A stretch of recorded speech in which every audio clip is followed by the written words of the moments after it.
That's enough. You're practically a stranger. Let's throw you out into the yard. Please wait. I was grabbed by the arm and, just as she said, thrown out into the yard. The window slammed shut in front of me, and I felt the blood drain from my face in despair. No, why? This isn't right. Was my mother-in-law serious about making me live in the yard? The door was locked from the inside, and I was at a loss. I thought about going back to my parents' house, but it was quite a distance away, and I didn't think I had enough money for the fare. As my mind went blank, the window suddenly opened. I hoped she had reconsidered, but the voice that came back was still as cold as ice. Eat this. What my mother-in-law handed me was a box of cup noodles that had been stored for emergencies. Seeing the box placed on the ground, I was convinced that they were serious. No way! Please wait! My desperate plea was in vain, and the window mercilessly closed in front of me. If something happens to me, it will be their problem. Maybe if I throw away the contents, they'll give me proper food. I decided to throw away all the contents in a fit of rage. As I roughly opened the box, I found it among the tightly packed cup noodles. Huh? There was one with the lid half open. I reached out cautiously and picked up the cup noodle. What? This is... My name is Bonnie. I'm a housewife in my 40s. Ever since I married Dewey, there's been something that's been bothering me for decades. It's... Dewey, I've always told you to put away your clothes. The clothes scattered in the living room were those Dewey had taken off after coming home from work. Dewey has a habit of changing clothes as soon as he gets home and leaving them on the floor. Even now, despite my request, he was lying on the sofa looking at his phone. Not only that, but he was also watching videos at a loud volume and laughing. Perhaps because I interrupted his relaxation time, Dewey spoke in a tone that clearly showed he found it bothersome. It's fine, isn't it? Why are you so picky? It's not bothering anyone. It's bothering me. Huh? Why are you in a bad mood? Over something like this? There aren't any hysterical old ladies these days. What are you going to do if you get more wrinkles? I frowned at the uncalled for insult. Yes, I was completely fed up with Dewey's condescending words and attitude. Moreover, that wasn't the only problem. It's really a small thing, isn't it? Just put your clothes in the laundry basket. That's why I hate nagging women. You depend on my earnings. Do you understand that you can't live properly without me? Dewey grumbled and then called out loudly to someone. Dad! Bonnie is telling me to put away my clothes! Wait a minute! Since it's a house, it wouldn't bother the neighbors like in an apartment, but loud voices still echoed. As if to prove this, heavy footsteps approached from the hallway, and the living room door was roughly opened. It was my father-in-law, Finley. Finley growled in a low voice from his throat and glared at me sharply. It's your job to do that. His voice, like an explosion, struck my eardrums. The intimidation made me shrink my shoulders. Listen up. You married into this family, so just listen to Dewey. That's what women are supposed to do. Don't bother me or Dewey with trivial matters. I'm sorry. At this point, I had no choice but to apologize. Dewey watched me with a smirk. Finley was a man with rigid, old-fashioned views. Whenever I voiced my opinions about housework or Dewey's behavior, he would get furious and tell me not to think about such things. It wasn't uncommon for him to hit me, and I had developed a habit of shrinking reflexively. Dewey had already shifted his attention back to the video on his phone, ignoring me. I felt a dark cloud over me, thinking I had to wait quietly until his father's anger subsided. Then, another person called out to me. Hey, Bonnie, I told you not to use ham in cooking.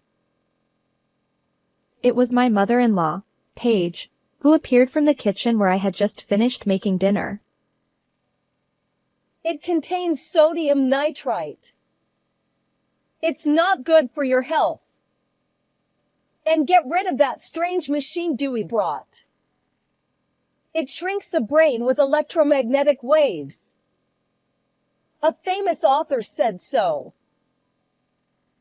Paige didn't argue like Dewey or yell like Finley. But she was never on my side. Even now, she sighed, holding aluminum foil that supposedly blocked brain-reaching electromagnetic waves.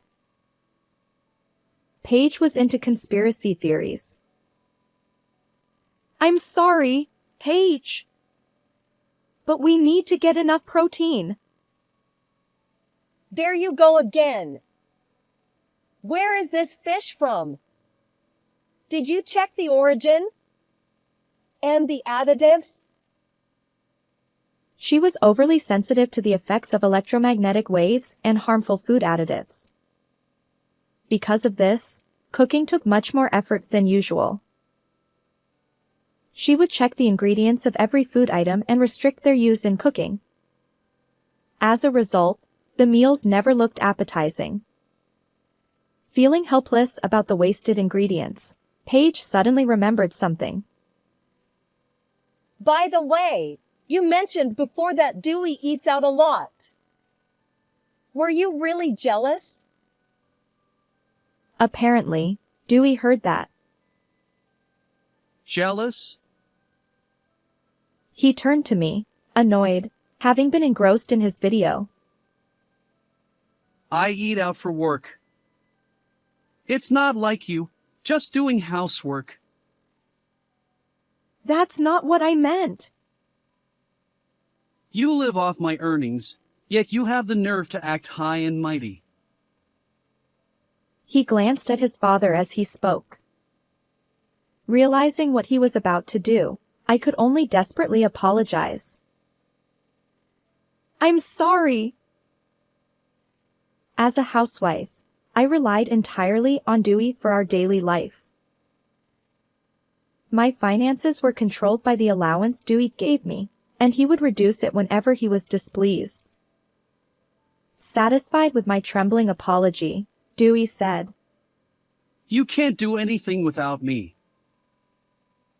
He threw something at me. As punishment, this is your dinner tonight. A cup of instant noodles rolled to my feet with a light sound. No! I was the one who cooked every meal for the family, and housework was never easy.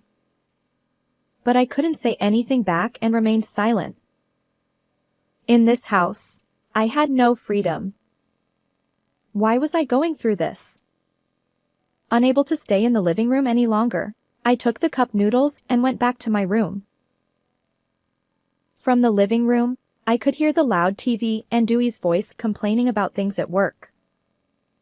I boiled water in the kettle, but I didn't feel like eating, and I sighed heavily, alone. How can they say such hurtful things? Remembering their unreasonable words made me feel depressed. I had only asked him to fix his habit, which wasn't an unreasonable request. The more I thought about it, the darker my mood became, and I wondered where I had gone wrong. I couldn't move for a while, feeling heavy-hearted. As bedtime approached and my hunger reached its limit, I reluctantly ate the cup noodles and took a shower. If I caught a cold, I would have to ask Dewey for money and permission to go to the hospital, so I quickly got out before my body got too cold.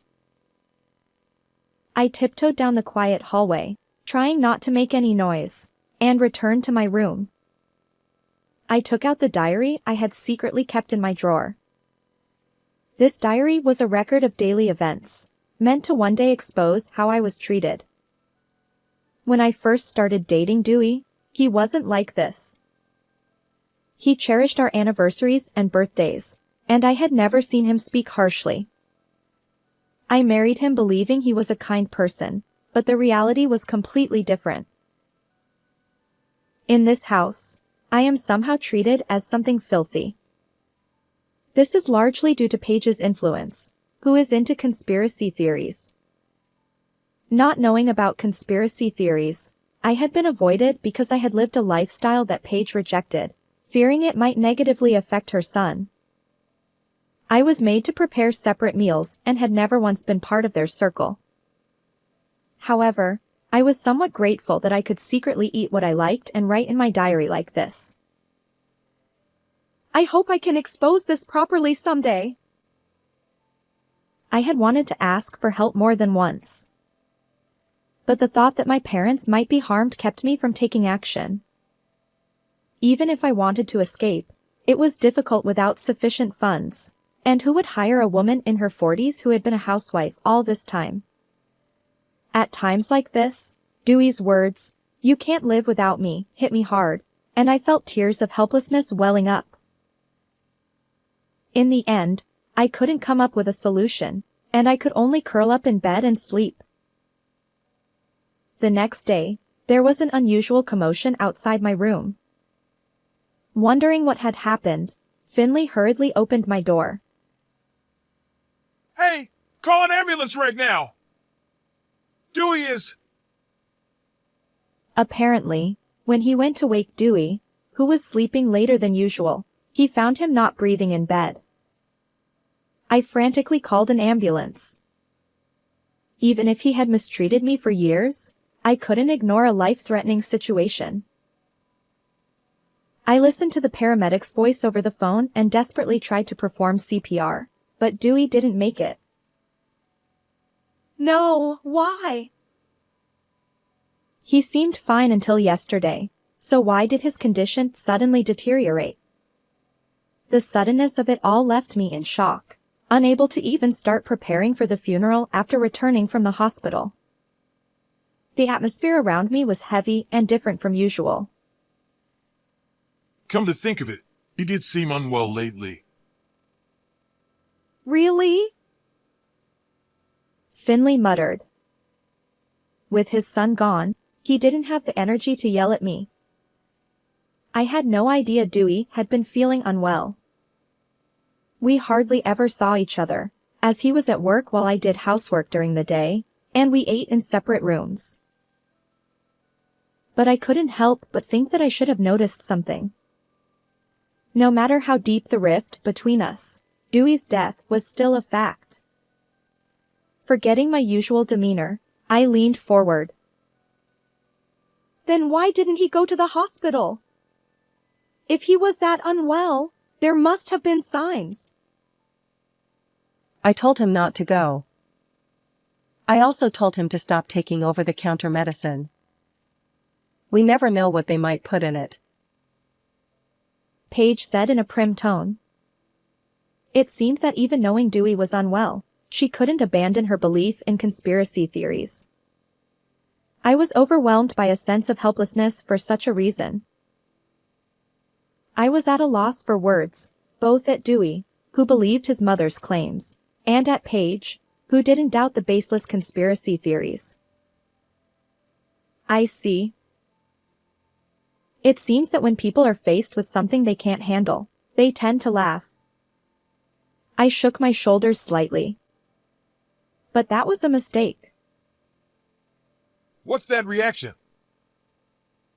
A voice so low it seemed to come from the depths of the earth shook my eardrums. Startled, I looked up. Oh, no, it's not like that. What do you mean it's not like that? You laughed, didn't you? Are you the kind of person who laughs at Dewey's misfortune? I'm sorry. That wasn't my intention. I was thinking about Dewey. I had completely overstepped. Maybe my emotions weren't working properly in the face of sudden misfortune. But there was no way to take it back, and Paige's cold voice pierced me. No excuses. The fact is you laughed. Could it be that you poisoned him? No, I didn't do anything like that.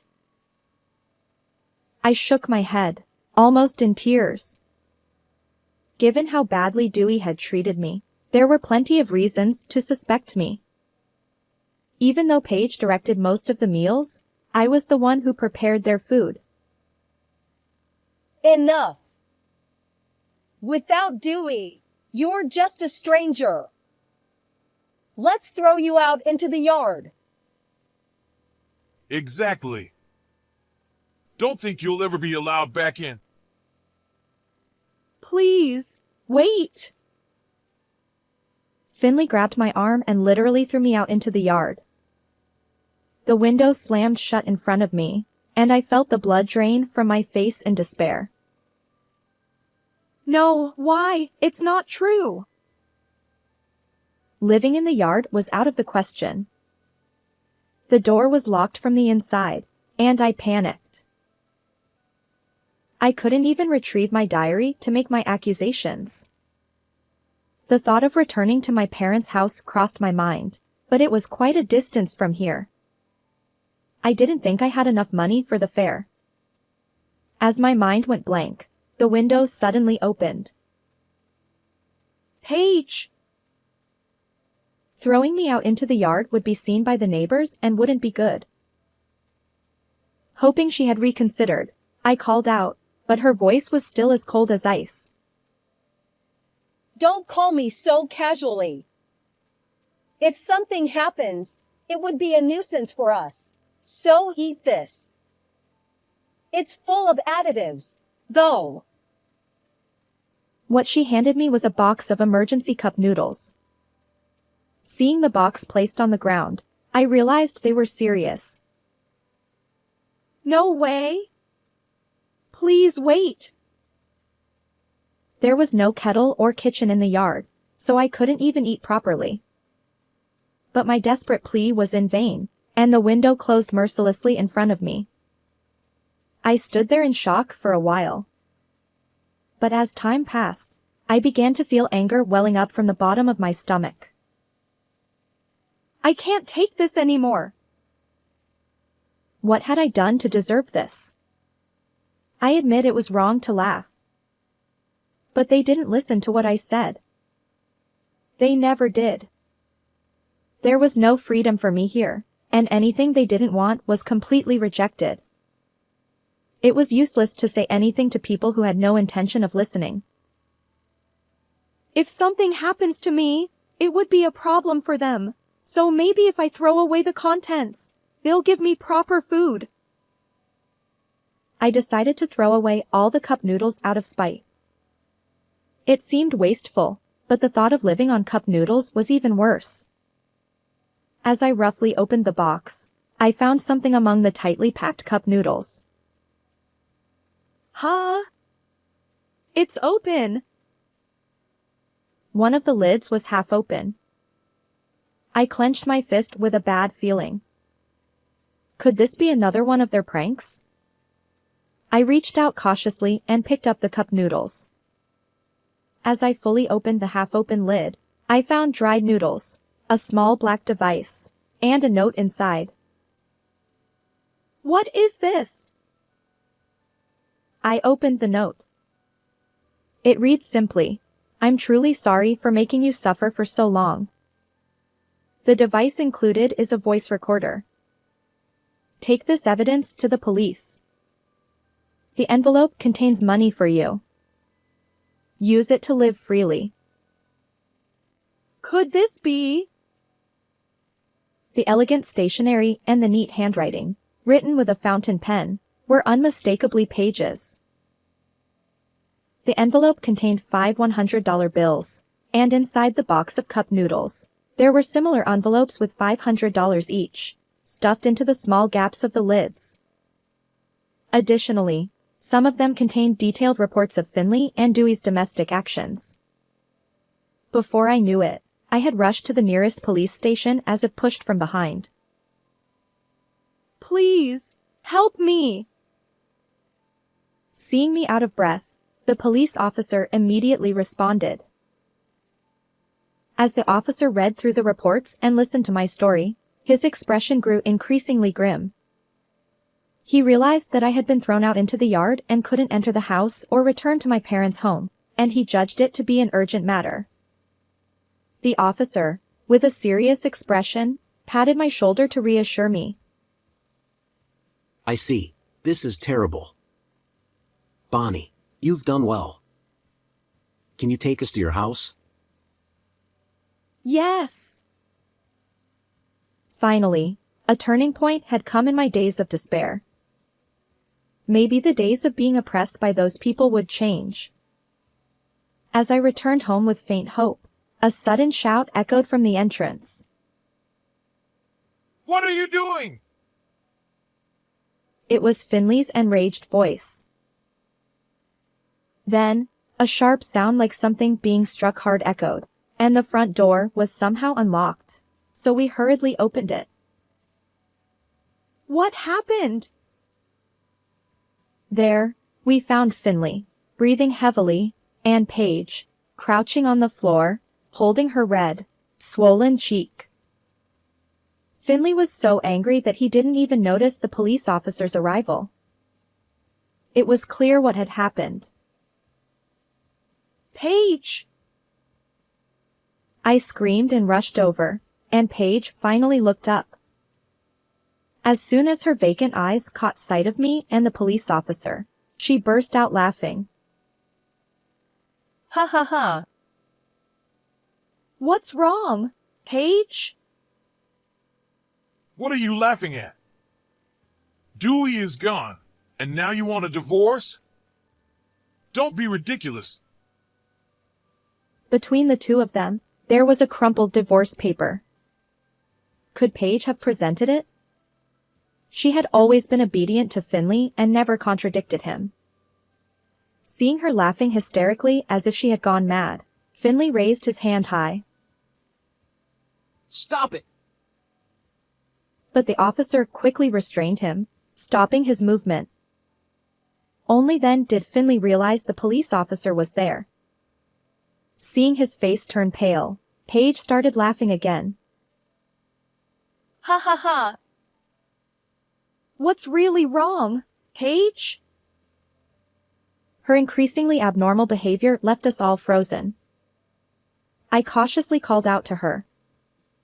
Paige, her cheeks flushed with excitement, spoke with a smile. Finally. It's over now, Finley. What? Finley, with a vacant look, squeezed out a voice from his throat. Without giving Finley time to process his shock, Paige continued. You can't move at all now, can you? You can't hit me even if you want to, right? Do you know why? Because that police officer has more power than you. Bonnie and I have always felt the same way you do now. What? I've been waiting for this day for a long time. I was too shocked to form coherent words. Paige's words were undoubtedly meant for me. Paige suddenly stopped laughing and wiped the expression from her face. You're always like this. If something doesn't go your way, you immediately resort to hitting, and you can't stand it when others don't act according to your wishes. Dialogue is out of the question. You think it's only natural for people weaker than you to obey you and for you to be supported by others. Ever since Dewey was born, You've been violent towards me. You knew I couldn't escape as a stay-at-home mom estranged from my parents, didn't you? That's why I've been planning this day for a long time. With a voice as cold as absolute zero, Paige began to talk about the plans she had been making, glaring at Finley with piercing eyes. At first, I didn't have enough evidence, and there was Dewey to consider. So I thought I'd execute the plan once Dewey became independent and I had enough savings. I never imagined Dewey would marry Bonnie so quickly and end up doing the same things as you. Dewey was more cowardly than you, but also sly, so I pretended to be a crazy person who believed in conspiracy theories and fed you both terrible food. Hearing this, I was taken aback. Indeed, as a stay-at-home mom tasked with taking care of Paige, I had been preparing meals for the three of them. These meals, following Paige's instructions, avoided additives and foreign ingredients, and didn't look appetizing at all. But Paige, who disliked me, would say she didn't want to eat the same food as me and made me prepare separate meals for myself. So, I cooked and ate what I liked. If what she said was true, was it all an act? Had Paige excluded only me from her plan all along? It was a long-term strategy, but it worked out as I intended with Dewey. The daily overwork and poor diet must have taken their toll. Paige's voice dropped for a moment, perhaps thinking of her son. However, in the next moment, she burst into laughter as if a fire had been lit. But no, Dewey's inheritance can go to Bonnie. Finley and I are going to hell together. Ha ha ha. Finley seemed unable to say anything anymore. He stared at Paige, who was laughing like a mad woman, with wide eyes. You've always acted like a king in the house, but do you understand? You were this powerless all along. I wasn't the only one suffering. Paige had endured and suffered for much longer than I had, and she had fought, distorting a long part of her life, to reach this day. Let's go. You both need to come to the station. We'll hear the details there. The officer said quietly. Finley no longer raised his voice in anger. He slumped as if all the energy that had driven him was gone. As he was being led away by the officer, he said in a barely audible voice, I'm sorry. But Paige responded with a voice that was a mix of crying and laughing. What good does it do to apologize now? And without another word, we quietly walked to the police station. Finley readily admitted to everything recorded in the reports and on the voice recorder about the domestic situation. As a result, it was determined that Dewey's condition was not a sudden health issue but a planned event, and it was deemed a criminal case. Of course, the perpetrator is Paige. After finishing her story, Paige, who had been laughing triumphantly, suddenly became weak as if all her malice had been a lie. Bonnie, I'm truly sorry for involving you in my plan. Please, don't apologize. You've been suffering all this time too. No, even so, it doesn't change the fact that I hurt you many times. I remembered the letter in the cup noodles, written in her neat handwriting. Now, it seemed that her beautiful handwriting, considerate of the reader, reflected her true nature. It must have been very sad to see the food you worked so hard to make thrown away for incomprehensible reasons, right? No! I shook my head. Indeed, it was painful at the time, and there were many nights when my pillow was wet with tears, but now it seemed like a trivial matter. It wasn't about forgiveness or not. I felt that we were finally free. It's okay, now. It's all over. 10 years have passed since then. Today is Paige's birthday. After gathering the courage to start working, I was fortunate to find a warm workplace and live an independent life. Today, I was carrying out a plan to take Paige on a trip, secretly saving my salary. Look, Paige, the dogwood flowers are beautiful. Paige, who had been tense both physically and mentally to carry out her plan, fell ill once everything was resolved. As I pushed her wheelchair, which had become essential for her mobility, we walked under an arch of blooming dogwood flowers. Yes, they are very beautiful. Paige seemed to be enjoying this modest trip. After that incident, I decided to support Paige. Now, Paige is an important member of my family. We care for each other, exchange words, and sometimes enjoy time together like this. Paige, I also have a special birthday cake ready. Let's eat it together when we get back to the hotel. Yes, I'm looking forward to it. Chatting, we slowly walked under the dogwood flowers, enjoying the nearby shops and tourist stores. Paige seemed to be enjoying herself, so I could say this trip was a great success. We have gained our freedom and do what we want as our hearts desire. Humming, happy birthday to you, I hope these days would continue forever. How was this story? Please subscribe to the channel. See you in the next video.